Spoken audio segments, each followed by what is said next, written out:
Hello hi नमस्कार, तुम्हा सगळ्यांचं स्वागत आहे टेलिगप्पामध्ये. सन मराठीवर मालिका येते तुझी माझी जमली जोडी आणि आता मालिकेमध्ये एक मोठा ट्विस्ट आपल्याला बघायला मिळणार आहे, ज्या निमित्ताने आम्ही सेटवर आलेलो आहोत आणि आपल्यासोबत आहेत तुमचे लाडके कलाकार. तुम्हा दोघांचंही स्वागत आहे टेलिगप्पामध्ये. पहिले तर कसे आहात तुम्ही? मस्त. तुम्ही कसे आहात? खूप छान. मला तुम्हाला हे ऐकायला आवडेल की ऑनस्क्रीन आम्हाला बघायला मिळतं की सई देवांश कसे आहेत, पण ऑफ स्क्रीन या दोघांची बॉन्डिंग कशी आहे? अरे मस्तच आहे आमची बॉन्डिंग, छान आहे. आम्ही मज्जा करतो, खूप खूप काम करतो आणि आफ्टर अ पॉईंट बॉन्डिंग होऊनच जाते. लाईक 14 तास तुम्ही जर एका फ्लोअरवर काम करताय तर आफ्टर अ पॉईंट फॅमिलीवर होऊन जातो आणि नाही पटलं तरी पटवून घ्यावंच लागतं, कारण काम करायचं आहे. चला आटली आता काय, आता आहे ते आहे, आता काय करा आता. पण असं नाही आहे, असं नाही. आमचं छान पडतं. मी इन जनरल सांगतोय की असं असतं. या सेटवर प्रँक वगैरे कोणी करतं का तुम्हा दोघांमध्ये? असं प्रँक असं नाही म्हणता येणार, पण मज्जा मस्ती चालू असते आणि सगळ्यात जास्त तर संचित खूप करत असतो, सगळ्यांचीच मज्जा मस्करी चालू असते वगैरे. असं प्रँक वगैरे मी करत असतो. हिच्यासोबत पण 1-2दा केलं, मी आठवण असेल. मी बाकी लोकांबरोबर पण बरेचदा करतो. मी असं खोटं कधी कधी कोणावर चिडतो, काहीतरी होतं. एकदा आमचे एक माईक दादा होते, म्हणजे ते माईक लावायला तर ना ते नवीन आले होते मधनं आत्ता. आणि कधी कधी काय होतं, आर्टिस्ट जास्त असले की माईक कमी पडतात. मग माझं आत्ता काही नसेल तर ते माईक काढायचे. ते म्हणायचे की आपका माईक चाहिए, वो दूसरे दादा सर को देना है. तर मी त्यांना म्हणायचो की नहीं मेरा ऐसा नहीं है, मैं एक बार सुबह माइक लगाया कि फिर मैं पैकअप के बाद निकालता हूँ, अगर बीच में निकाल लिया तो फिर मैं लगाता नहीं हूँ, ये मेरा रूल है. मी त्याला खूप स्ट्रिक्टली सांगितलं. पण तो म्हणाला की नाही मला लागेलच, तिकडे आहे. त्याला असं वाटलं मी मस्करी करतोय. तो घेऊन गेला आणि माझा सीन लागला. मग तो माइक लावायसाठी आला. मला माइक लगाता ही नहीं हूँ मैं सीन करूँगा. एक तो बोला नीचे से माइक पकड़ो, नहीं तो ऊपर से बूम पकड़ो. मैं माइक नहीं किसी को भी पूछला. आणि आजूबाजूचे सगळे मला हेल्प करत होते, डिरेक्टर सरपासून सगळे. तो एकदम रडायला येऊन गेला आणि एका पॉईंटला तो म्हणे मुझे नहीं करना ये, आणि माइक सोडून तो घरी निघायला जायला. तो लिटरली बसमध्ये ऑलमोस्ट बसला होता, कोणीतरी गेला आणि त्याला बसमधनं खेचून आणलं. तो इतका अपसेट झाला होता, कारण ते खूपच स्ट्रेच झालं होतं जरा. सो अशा टाईपच्या गोष्टी आमच्या होत असतात सेटवर, मस्करी. मोबाईल वगैरे लपवणं. बरं, माझ्या बाबतीत तर झालेलं आहे की त्यांनी असं इथेच असं एवढ्याच अंतरावर असं आम्ही बसलो आणि मोबाईल मी असा ठेवला होता. एक क्लोज फक्त द्यायला गेले तोपर्यंत मोबाईल गायब. आणि तो असं होता की शोध तिथेच असेल, आणि अक्षरशः पॅकअप झालं तरी सुद्धा त्याने शेवटपर्यंत सांगितलं की नाही मोबाईल त्याच्याकडे, म्हणून रडवलं होतं त्याने. हां, आता म्हणजे एक माहिती की तो प्रँक करतो आधीमध्ये, पण कधी कधीसाठी खरंच प्रँकच आहे का खरं झालं हे कळत नाही. म्हणजे एकदम सिरियसवाला प्रँक असतो त्याचा. नाही म्हणजे ऑनस्क्रीन जसे गोड आहात तसे ऑफस्क्रीनही आहात म्हणता येईल. सेटवर लेट कोण येतं? मी आता येते लेट. मी पण येते. मी पण येते म्हणूनच बोलले मी पण येते. अरे म्हणजे माझं थोडंसं आहे टायमिंगला घेऊन. पण लेट म्हणजे असं वगैरे नाही की म्हणजे 9च्या कॉल टाईमला मी 11ला येतोय, 12ला येतोय, असं नाही. अर्धा तास वगैरे मागे पुढे होतं. आणि माझं लेट येण्यामागे खूप टेक्निकल लॉजिकल रिझन आहे, कारण की आम्हाला दोघांनाही 8:30चा कॉल टाईम असतो. सो 8:30चा कॉल टाईम आहे. तिला तयार व्हायला खूप वेळ लागतो, मला हार्डली 10 मिनटं लागतात मेकअप करून कपडे घालायला. सो मग मी 8:30 येऊन काय करू, हे एनिवे 9:15 हिला होणार आहे तयारी व्हायला. मी 8:30 येऊन 9:15ला मी रेडी असेल, मग मी 9लाच येतो. सो ते कुठेतरी माझं बॅलन्स होतं, मॅनेज होतं माझं. मला आणि आता ही पण लेट येते, त्याच्यामुळे मी आणखी लेट येतो. मी लेट झाले मग पुढच्या सगळ्या 8:30ला यायची तर मी 9ला यायचो. आता हीच 9ला येते तर मग मी 9:30ला येतो. म्हणजे माझा 8:30चा कॉल टाइम असेल तर मी 9 वाजता येते. तू किती वाजता येणार आहे? हा ओके, मग मी तुझ्या 10-15 मिनिटानंतर येतो. बरं, सेटवर झोपा कोण काढतं किंवा वेळ मिळेल तसा? हां, मी म्हणजे आय गेस सगळेच तसे, पण मी तर असं छोट्या गॅपमध्ये पण झोपतो. No problem. लाईक असं आत्ता मास्टर केला आणि क्लोजला आता 10-15 मिनटं आहे, मी लगेच कुठेतरी कोपरा पकडून झोपून जाणार. माझं असं असतं. आता पण झोपायचं होतं, पण आपला इंटरव्ह्यू होता म्हणून मी झोपलो नाही. आजचा दिवस. 2 क्वालिटीज एकमेकांच्या अशा ज्या तुम्हाला वाटतात की समोरच्याने बदलाव्या, आणि 2 क्वालिटीज अशा हां म्हणजे बदलायच्या जास्त सांगू शकतो ना. 2 क्वालिटीज आवडणाऱ्या आणि 2 एखाद्या सजेशन बदलाव्या असं काही एकमेकांबद्दल. आधी बदलायचं असं त्याला चांगलं असं विचार करतो, म्हटलं आधी बदलायचं. काय सांगू बदलायच्या? कुठल्या तरी 2 सांगतो सगळ्यांपैकी. अशा किती आहेत नाही असं काही नाही आहे, म्हणून मला विचार करायला लागतो आहे. मी तसा व्यक्ती नाही आहे गं. मी असा व्यक्ती आहे. सो माझ्या आजूबाजूला ज्याही स्वभावाचे लोक आहेत, ऑफकोर्स स्वभाव खटकतो, कधी कधी असं वाटतं की हा व्यक्ती असा का वागतो आहे, हा असा का विचार करतो आहे. पण मला असं वाटतं मी असा व्यक्ती आहे, मी बऱ्याच व्यक्तींमध्ये ना त्यांचे सगळे गुण नाही जेही गुण आहे ते एक्सेप्ट करून टाकतो की हा व्यक्ती असा आहे, इट्स ओके, ठीक आहे, असा आहे, ठीक आहे. सो त्याच्यामुळे असा बदल घडवावा असं जर काही असेल तर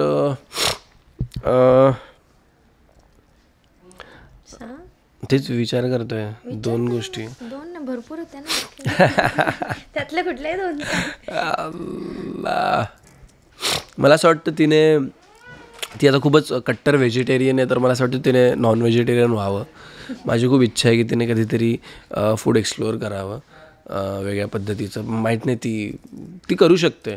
म्हणजे ती अशी रिलिजियस मला वाटत नाही ती अशी खूप अशी हार्डकोर रिलिजियस आहे. ती बिलीव्ह करते, ती सगळं करते, पण ती अशी तेवढी हार्डकोर आहे मला असं वाटत नाही. त्याच्यामुळे मला असं वाटतं ती करू शकेन एका पॉईंटला. म्हणजे नॉनव्हेज खाऊन पण ती करू शकेन असं मला वाटतं. She is not that kind of religious अशी एकदम, मला असं वाटतं. असं मला वाटतं.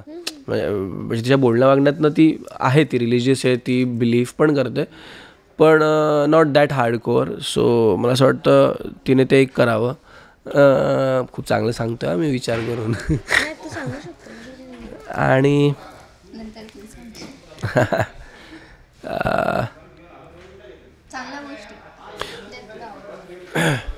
तिच्या चांगल्या गोष्टी सांगायच्या. ओके, अशा 2 गोष्टी सांगायच्या होत्या ना ज्या बदलायच्या.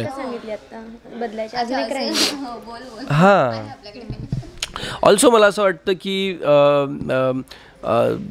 एक गेल्या काही आय गेस 2-3 वर्षाआधी तुझं ॲक्टिंग करिअर असं प्रॉपर ऑन फ्लोअर सुरू झालं आहे, राईट? है ना? सो मला असं वाटतं की तिच्यातनं ती खूप केपेबल आहे खूप चांगल्या प्रकारचे, आणखी चांगल्या प्रकारचे कॅरेक्टर्स करायला वगैरे वगैरे. पण because she is not a trend actor, तरी ती इतकं चांगलं काम करते. सो मला असं वाटतं की तिने ॲक्टिंगच्या क्राफ्टला थोडं आणखी सिरियसली घ्यावं.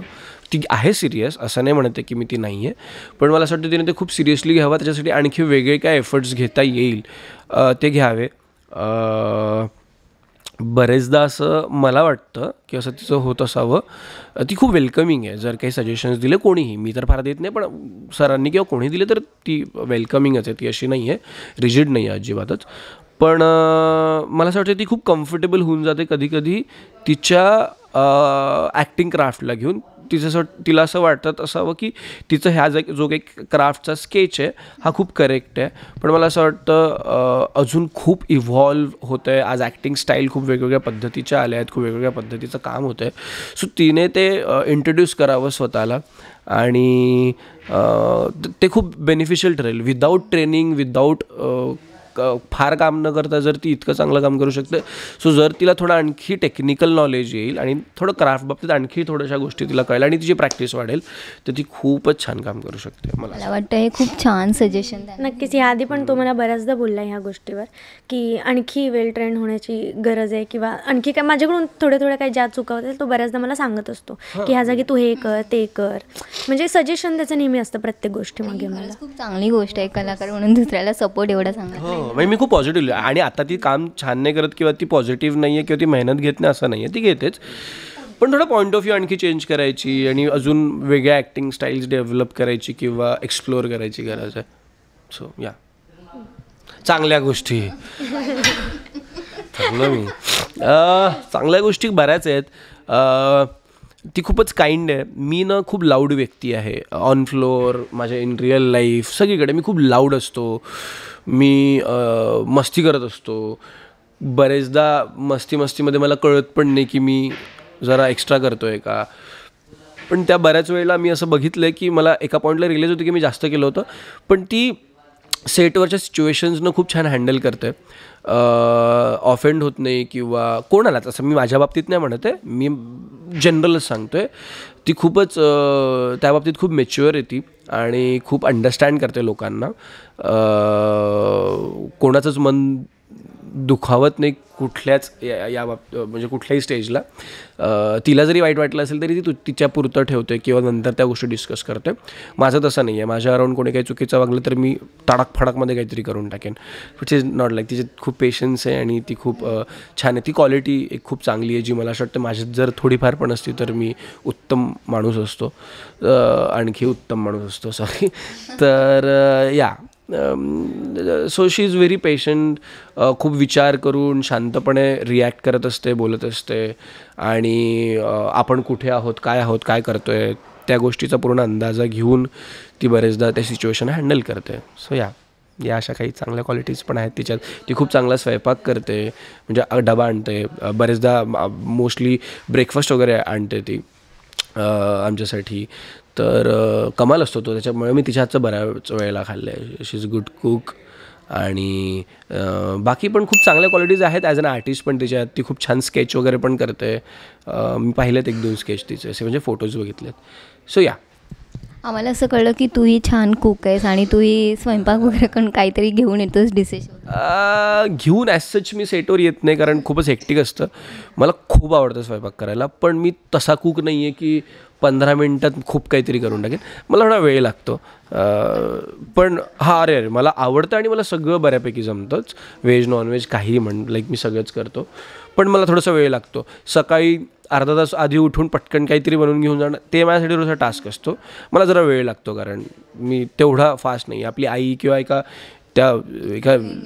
स्त्री जे काही करू शकते तेवढा मी शार्प नाही आहे. बट मला खूप आवडतं स्वयंपाक करायला. म्हणजे माझं एक दुसरं पॅशनच आहे कुकिंग असं तू म्हणू शकतेस.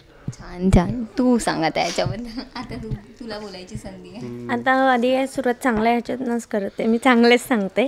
तर थोडक्यात आता सांगायला गेलं तर संचित अजून एक व्यक्तिमत्व म्हणून तो सगळ्यांशी खूप मिळून मिसळून वागतो. सगळ्यांशी म्हणजे त्याच्यासमोर कुठल्याही प्रकारचा व्यक्ती येऊ दे त्याच्यामध्ये तो एक गुण आहे, ती क्वालिटी की तो पटकन आपलंसं करतो त्यांना, म्हणजे समोरच्याला लगेच तो कम्फर्ट झोन येऊन जातो. तर ही खूप छान क्वालिटी त्याच्यामध्ये भरपूर आहेत तशा सांगायला गेल्या तर. म्हणजे आपण अशा प्रत्येक मोजत नाही, पण त्यात सगळ्यात छान म्हटलं की तो सगळ्यांना कम्फर्टेबल खूप करतो आणि सगळ्यांशी मिळून मिसळून वागणे, सगळ्यांना सांभाळणे, सगळ्यांची काळजी घेणे. आणि तो आमच्या सेटवरचा सगळ्यात मोस्ट ऑफ केअरिंग पर्सन आहे. तो सगळ्यांची खूप छान काळजी घेतो. म्हणजे तो कुठलाही अगदी स्पॉट बॉयपासून असू दे आर्टिस्टपर्यंत सगळ्यांची काळजी घेतो. सो मला असं वाटतं बेसिकली गुण सगळ्यांमध्येच नसतो. काळजी घेणं हे सगळ्यांमध्ये असतं. आपण स्पेसिफिक पर्सनची काळजी घेतो पण तो सगळ्यांचीच काळजी घेतो. म्हणजे अगदी त्याच्यासमोर एखादं पप्पी वगैरे जर छोटंसं पिल्लू असतं त्यालासुद्धा तो खूप माया लावतो. हे दिसतं की अरे ह्याच्यामध्ये तो प्रेमळपणा आहे, आपुलकी आहे, ती क्वालिटी आहे त्याच्यामध्ये. आणि सगळ्यात आणि अजूनकी एक दुसरी गोष्ट सांगायची तर तो खरंच तो स्वयंपाक सुंदर बनवतो. आणि मुलं म्हणजे आत्तापर्यंत ऐकलं आहे की एवढा खास स्वयंपाक करत नाही पण त्याच्यामध्ये ती क्वालिटीज आहे, तो करतो. माझ्या अराउंड जेवढी आत्तापर्यंत जेवढे फ्रेंड्स झोन वगैरे होते त्यांच्यामध्ये संचितच्या हातचा स्वयंपाक मला छान करतो बस. आणि ते एक दुसरे की तो सजेशन खूप चांगले देतो मला कुठल्याही गोष्टी बस समजून सांगण्याची त्याची एक जी पद्धत आहे ती मला नेहमी आवडते की तू कुठलीही गोष्ट असू दे छान पद्धतीने सांगणार. ते का. आता त्याला काही सजेशन्स द्यायचे आहेत? सजेशन म्हणणार नाही मी त्याला की त्याला माहिती की त्याला त्याच्या लाईफमध्ये काय करायचं आहे. बऱ्याचदा तो आळशी खूप असतो. मला असं त्याने आळस कमी करावा थोडासा, बस तेवढंच एक फक्त आहे, थोडासा आळशी आहे बस. बाकी मला असं काही गरज नाही वाटत त्याला अजून की काही ग्रूम होण्याची गरज आहे. त्याला माहिती की त्याच्यामध्ये हे त्याला चेंजेस करायचे, त्यासाठी तो नेहमी प्रयत्नशील असतो. फक्त एवढं थोडासा आळस आहे, तो गेला की. ॲक्च्युली तुम्ही खूप छान बोलात. म्हणजे सई देवान जसे आम्हाला ऑनस्क्रीन दिसतात तसे ऑफस्क्रीनही तुमचा बॉन्ड तेवढाच चांगला आणि सुंदर आहे, ते कळेलच प्रेक्षकांना. आतापर्यंत फॅन्सच्याही काही रिॲक्शन आल्या असतील, प्रतिक्रिया आल्या असतील जोडींवर किंवा पर्सनली तुमच्या कॅरेक्टर्सवर, काही लक्षात राहिलेल्या प्रतिक्रिया? असं स्पेसिफिक असं नाही सांगता येणार, पण शो सुरू झाल्यापासून आमच्या जोडीला खूप प्रेम मिळतं आहे आणि खूप प्रेस करतात लोक. आणि छान वाटतं की कसं होतं ना, आपण काही वर्ष आता जसं याच्या आधी पण काही मालिकांमध्ये काम केलं आहे तेव्हा त्या मालिकेच्या कॅरेक्टरने ओळखल्या जायचं आहे आणि ते पण बऱ्यापैकी गाजलेलं नाव, गाजलेली मालिका, गाजलेलं ते कॅरेक्टर. आणि मग जेव्हा आपण हे करत असताना लोक कम्प्लिटली ते विसरून आज देवांश नावाने हाक मारतात, सई नावाने हाक मारतात. सईला जसं दिसलं कोणी तर देवांश कुठे विचारतात, देवांश कुठे, सई कुठे विचारतात. सो लोकांच्या मनात इतकं ते कॅरेक्टर म्हणून घर करणं, हे मला त्यातल्या खूप कौतुक आहे या एका गोष्टीचं, की हे किती मॅजिकल आहे ना. काही वर्ष 2 वर्ष आधी सेम ऑडियन्स आपल्याला एका वेगळ्या कॅरेक्टरमध्ये बघत होते, त्या कॅरेक्टर आणि त्यांनी बिलीव्ह केलं होतं की हा व्यक्ती हा आहे. आणि आत्ता या वर्षभरानंतर लोक देवांश म्हणून त्यांनी एक्सेप्ट करून टाकलं. सो हे फारच हे कौतुक वाटतं मला लोकांचं, की ते किती आपुलकीने, किती इन्व्हॉल्व्ह होऊन मालिका बघतात आणि त्या कॅरेक्टरला एक्सेप्ट करतात. सो ते एक छान येते. बाकी तर लोक ऑफकोर्स प्रेम करतात, कुठे भेटले, इंस्टाग्राम, सोशल मीडियावर सगळीकडे ते तर दिसतंच. त्यांचं सतत मेसेजेस असतात, त्यांना हवं आहे आम्ही दोघं एकत्र चांगले आमचे सीन, नोकझोकवाले म्हण किंवा आमचे रोमॅन्टिक सीन म्हण, त्यांना आवडतात बघायला. हीच आपल्या कामाची पोचपावती म्हणू शकतो, एवढं प्रेम मिळणं. त्याच प्रेक्षकांना जाता जाता काय सांग काहीतरी. आता प्रेक्षकांना हे सांगायचं आहे मला, की जशी तुम्हाला आमची जोडी आवडते त्यासाठी आम्ही नक्कीच आणखी प्रयत्न करू, की आणखी तुम्हाला आमची सिरियल आवडावी यासाठी आम्ही काम करतो आहे खरं तर. सो तुम्ही आत्ता जे काही प्रेम आमच्यावर करताय तेच इथून पुढेही ठेवा सिरियल संपेपर्यंत, आणि सिरियल संपल्यानंतरही. सो बस एवढंच सांगेल. तुझी माझी जमली जोडी बघायला विसरू नका, रोज रात्री 10 वाजता फक्त आपल्या सन मराठीवर. थँक्यू सो मच तुमचा वेळ दिल्याबद्दल. थँक्यू.